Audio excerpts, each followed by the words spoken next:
तो यहाँ पे करना क्या है, एक जो कैडर बेस्ड ऑर्गेनाइजेशन का आदमी, प्रशिक्षित आदमी क्या सोचेगा, यहाँ पे वो सोचेगा कि अच्छा ये जो बीजेपी की जो सरकार है, ये जो बंधुओं की सरकार है, वो आर्टिकल 25 को वायलेंस करने का काम कर रहा है।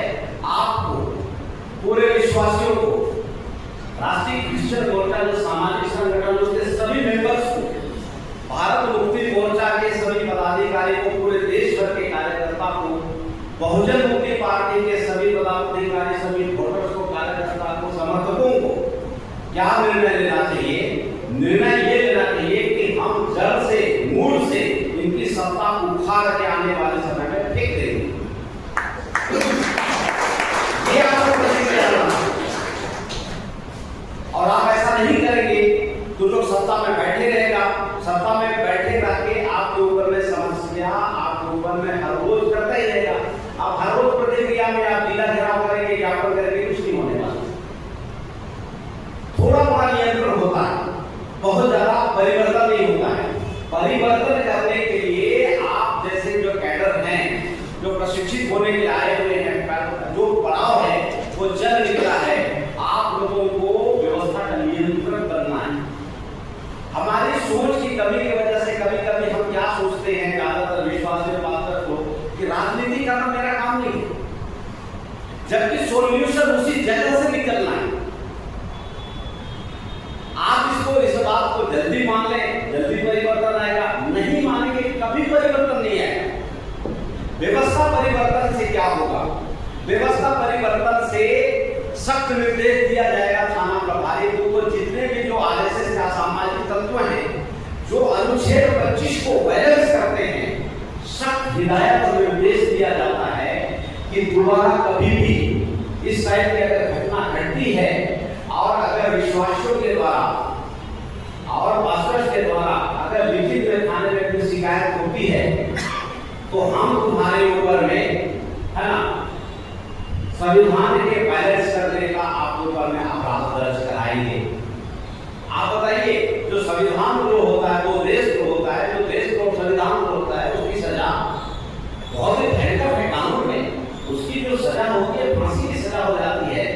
आप बताइए, आरएसएस के लोगों में और बजरंग दल के लोगों में और मामला ईसाइयों का विरोध करने की हिम्मत होगा? ऐसा हो सकता है क्या? पता चल रहा है कि आप संडे को अपनी आराधना चला रहे हैं और बजरंग दल का जो गुंडा है, बजरंग दल का ममाली है, जाके आपके चर्च के ऊपर में अटैक कर रहा है। और अगर जिस दिन मूल निवासियों की सरकार रहेगी, उस दिन आपके द्वारा शिकायत थाना में हो जाएगा और उसको देशद्रोह का कानून लगा के जब उसको थाना में अंदर किया जाएगा, उसके ऊपर वैधानिक कार्रवाई होगा और उसके ऊपर संगीन अपराध करने का जब उसके ऊपर में जुर्म चलेगा साथियों, तो आपको पता है कि भारत देश के अंदर में एक भी बजरंग दल का कार्यकर्ता पदाधिकारी और आरएसएस कार्यकर्ता पदाधिकारी ना विश्वासियों को तंग कर पाएगा, ना आपकी आराधना को तंग कर पाएगा, किसी भी तरीके से आपके ऊपर में ऐसा कभी नहीं पाएगा। तो ये अभी आप मांगेंगे कि बजरंग दल के ऊपर में और आरएसएस के लोगों के ऊपर में ऐसा कार्रवाई हो, आप अभी ऐसा मांगेंगे? वो नहीं करने वाला। वो उल्टा अपने कार्यकर्ता पदाधिकारी को प्रोटेक्ट करता है, वो प्रोटेक्ट करता है। हमारे जसपुर में, छत्तीसगढ़ का हमारा जो जिला है जसपुर में, ऐसा 3-4 घटना घट चुका है। अभी जैसे मेरे ऊपर में कोई थाना में, अभी जैसे मैं इधर मुंबई, हमारा राष्ट्रीय अधिवेशन हो रहा था बहुजन मुक्ति पार्टी का, तीसरा राष्ट्रीय अधिवेशन हो रहा था, मैं 4 अक्टूबर को अटेंड करने आया था, तो मुझे ही पुलिस वाले ने फोन किया कि आपके ऊपर में नोटिस कटा हुआ है। मैंने पूछा कौन सा नोटिस कटा हुआ है भाई? तो उन्होंने हमें बताया कि वो जो आपके ऊपर में कुनकुरी में पिछले समय में भवना हाथ वाला एक केस दर्ज हुआ है। तो मैं आप लोगों को यहाँ पे बैठे हुए समस्त लोगों को जानकारी देना चाहता हूँ और पूरे सोशल मीडिया में मेरे भाषण में स्पीच को बहुत सारे लोग पसंद करते हैं, मैं सभी साथियों को मैं एक संदेश देना चाहता हूँ। जो स्थानीय विधायिका है रायबोली भगत जी, पिछले समय में, मैं आपको याद दिलाना चाहता हूँ, पिछले समय में वो ईसा मसीह के ऊपर में बहुत ही गलत तरीके से बयान करी थी। सोशल मीडिया में उसका वीडियो वायरल हुआ था और पूरे जितने भी जो विश्वासी हैं वो विशाल संख्या में इकट्ठा होकर रायपुरी के ऊपर में एफआईआर कराने का काम किया। आप सुन के हैरान हो जाओगे, उसके ऊपर में 18 थाने में एफआईआर कराने का प्रयास किया गया था, एक भी थाने में एफआईआर नहीं हुआ। इतने सारे ईसाई धर्म को मानने वाले लोगों की भावना आहत हुआ, आहत होने की नाराजगी थाने में जाहिर किया गया, लेकिन एफआईआर नहीं हुआ। क्यों? क्योंकि व्यवस्था ब्राह्मणों का है। आप यहाँ पे वैधानिक लड़ाई लड़ रहे हैं, आप यहाँ पे कानूनी लड़ाई लड़ रहे हैं, लेकिन आपकी बात को नहीं माना जा रहा है। और उसके बाद में जब थाने से जब उनका एफआईआर नहीं हुआ तो वहां पे मानव श्रृंखला करके एक बहुत बड़ा प्रोटेस्ट वहां पे हुआ। मानव श्रृंखला में 100 किलोमीटर से ज्यादा जो मानव लोग हैं, ऐसा श्रृंखला बनाया 100 किलोमीटर से ज्यादा। मेरी जानकारी में पूरे भारत में ऐसा प्रोटेस्ट आज तक हुआ नहीं हुआ कि भाई 100 किलोमीटर से ज्यादा की दूरी में मानव श्रृंखला करके बहुत ही आदर और सम्मान के साथ में न्याय मांगा गया, नहीं मिला। नतीजा आपके सामने है। ज्यादा दिन की बात है, दूसरी से 2 लाख महीने लगा, इससे ज्यादा पुरानी बात नहीं है।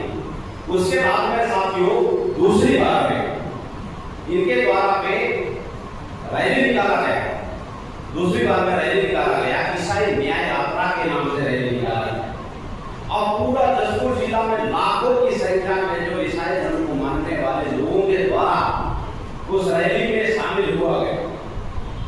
आप सुन के हैरान हो जाओगे, प्रशासन के द्वारा, सरकार के द्वारा रायपुर नगर जो विधायक हैं उन्हें प्रोटेस्ट करने का काम किया, उन्होंने प्रोटेस्ट करने का काम किया। विश्वासी लोग प्रोटेस्ट कर रहे थे और बीजेपी की सरकार और वहां का जो प्रशासन है उसको प्रोटेक्ट करने का काम कर रहा था, उसको सुरक्षा देने का काम कर रहा था, लेकिन उसे जेल के अंदर नहीं डाला गया। भावना आहत होने वाली जो जितनी भी जो धाराएं हैं उसके ऊपर में कभी नहीं लगाया। तो ये घटना जो घट रही है, ऐसी घटना पूरे देश के अंदर में हर जगह पे, हर प्रदेश में, हर जिला में ऐसा घटना घट रहा है। तो अगर आप सेम वही काम करेंगे तो सेम वही परिणाम मिलेगा ना। तो आपको यहाँ पे जो प्रशिक्षित करने का जो आज काम किया जा रहा है, ये आपका नेक्स्ट अपग्रेडेशन के लिए, क्योंकि कमजोर विचारधारा होगी साथियों। तो कमजोर विचारधारा का आदमी क्या होता है कि पहला जोड़ में दूसरा जोड़ में बिखर जाता है, उसको अंदर से हिम्मत नहीं होता है, वो टूट जाता है, बिखर जाता है, होपलेस हो जाता है। लेकिन जो मजबूत होता है वो विषम परिस्थिति में वो निखरता है।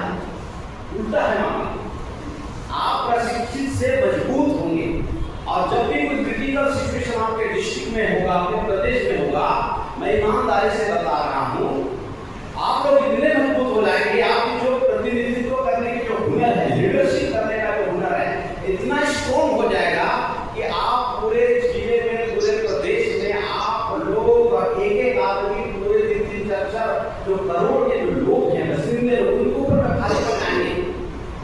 मेरा जो वीडियो है, जो मैं प्रशासन से आर्गुमेंट कर रहा था, वो वीडियो को आपने सोशल मीडिया पे कितने लोगों ने देखा है? थोड़ा सा हाथ बढ़ा करिए, काफी सारे लोग। तो साथियों मैं पूरे दावे के साथ बोल रहा हूँ कि मैं जितना कॉन्स्टिट्यूशनल और आर्गुमेंट किया था बहुत ही दबाव के साथ में, और वहां पे 7 IAS ऑफिसर, तो मुझमें वो हिम्मत कहां से आया? प्रशिक्षण से आया। ये तो भारत और मैं बहुत लकी मानता हूं अपने आप को, बहुत ही मैं अपने आप को खुशनसीब मानता हूं कि मैं पूरे देश के जो इंटेलेक्चुअल साथी हैं उनके बीच में मैं इन सब बातों को सीख रहा हूं। अगर मैं नहीं सीखा होता, मैं यकीन बता रहा हूं साथियों, वो आर्गुमेंट में कर ही नहीं पाता। मेरा एक बहुत अच्छा एक आदत है, वो आदत आप भी पाल लेना। जहां कहीं पे भी कार्यक्रम हो, प्रशिक्षण हो, आप देखेंगे मैं हर जगह वहां पे जाता हूं। मुझे सीखने की बहुत गजब इच्छा है, मुझे सीखना बहुत अच्छा लगता है, मुझे लोगों को सुनना बहुत अच्छा लगता है। बहुत बार क्या होता है, लोग सुन के बोर हो जाते हैं, मुझे सुनने में बड़ा मजा आता है। और ये जो आदत है साथियों, वो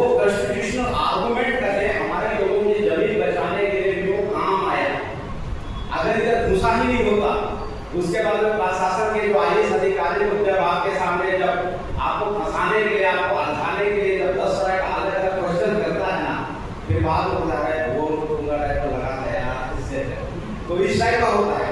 मैं बहुत बोलूंगा टाइप लगा था, लेकिन मैं नहीं बोला, कहीं बोले इज्जत कर रहा था। अरे आप इज्जत की भजिया बना रहा था, आप वहां इज्जत कर रहे थे। तो होता ये है कि हमें जब कॉन्फिडेंस नहीं होता, जब आत्मविश्वास नहीं होता है ना, तो हमको डर लगता है, और जो डर है वही हार है। तो साथियों ये जो प्रशिक्षण है निश्चित रूप से आप लोगों के लिए नेक्स्ट अपग्रेडेशन का एक बहुत जबरदस्त यहाँ पे काम करने वाला है।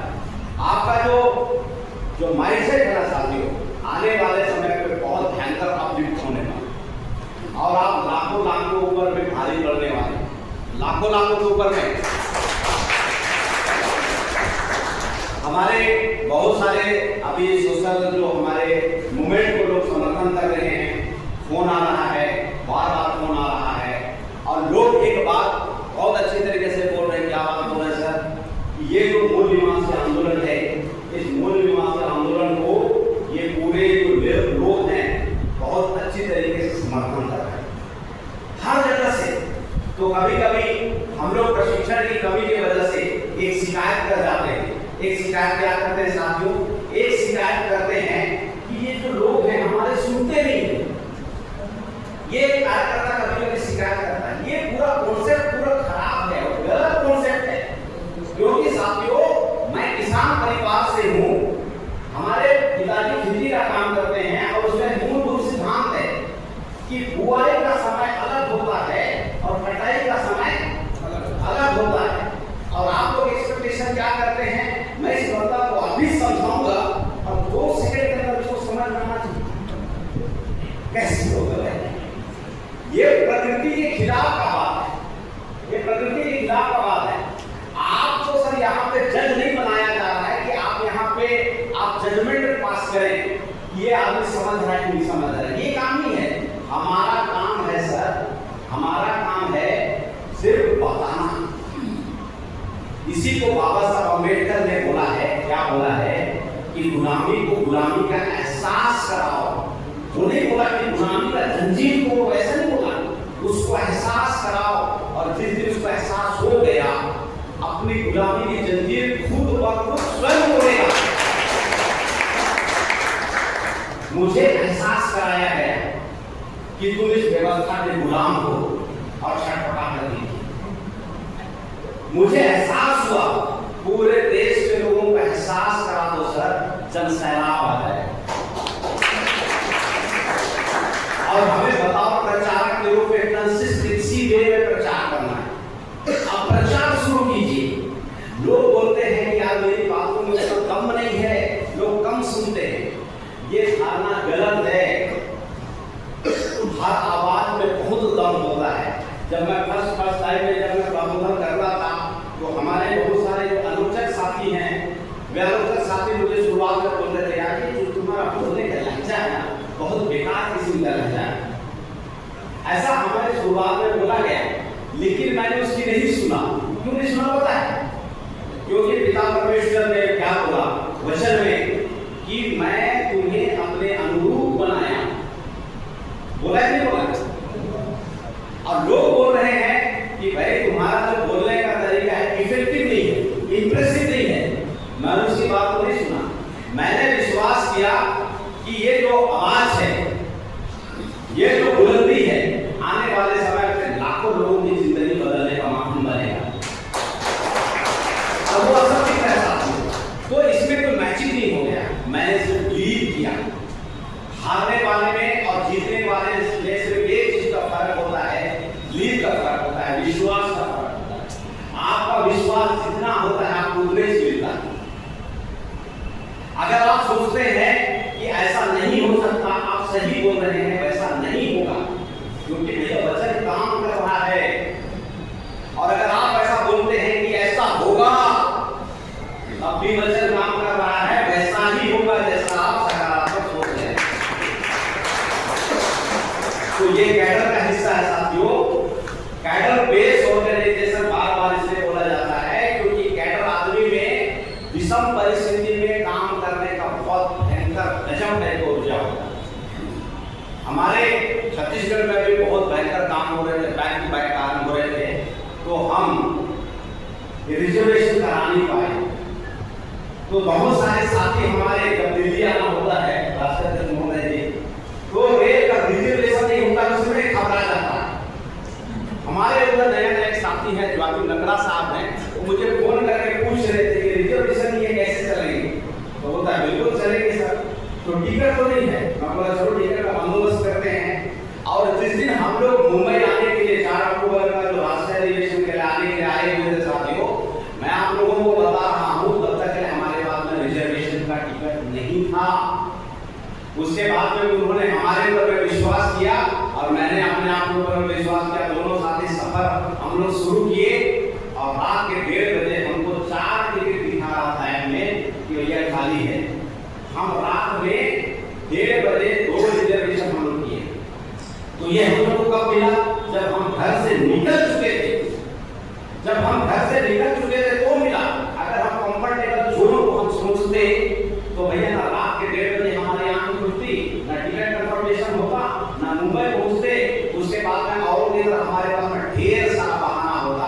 अरे बहुत प्रयास किए, टिकट ही नहीं मिला ना, ऐसा बहाना करते। और जीवन में जेब में सिर्फ 2 चीज होती है।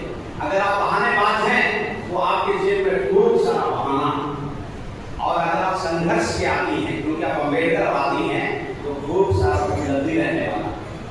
दोनों ही साथ में रह सकता है। या तो आपके पास में पॉकेट में खूब सारा बहाना हो सकता है या खूब सारा उपलब्धि हो सकता है। और आप सभी जिम्मेदार साथी हैं, होशियार साथी हैं, आप उपलब्धियों का खजाना भरेंगे आने वाले समय पे। उसके बाद में साथियों मैं एक आखिरी बात बता के मैं आपको बात को मैं खत्म कर रहा हूँ। उसके बाद में हमें इधर आने को दिल्ली, मुझे विद्यार्थी मोर्चा का कार्यक्रम में भी शामिल होना था, राष्ट्रीय शिक्षक मोर्चा के कैडर में भी अटेंड होना था। और साथियों मैं आपको बता रहा हूँ तब भी हमारे पास में टिकट नहीं था, लेकिन जज्बा नेक्स्ट लेवल का था। और हमारे झारखंड के साथियों के साथ में हमने 8 लोगों ने एकदम से जबरदस्त जनरल डब्बा में आ गए और ये कार्यक्रम चल रहा है। यानी कि मेरे बताने के पीछे मतलब ये है कि जो प्रशिक्षित होता है वो विषम परिस्थिति में कार्यक्रम को काम अंजाम देता है। विषम परिस्थिति में वो नेतृत्व को संभालता है, विषम परिस्थिति में रिजल्ट को गेन करता है, अचीव करता है। ये प्रशिक्षण है। तो मैं आप लोगों को कहना चाहता हूँ आज 7 तारीख बहुत जबरदस्त प्रशिक्षण हुआ।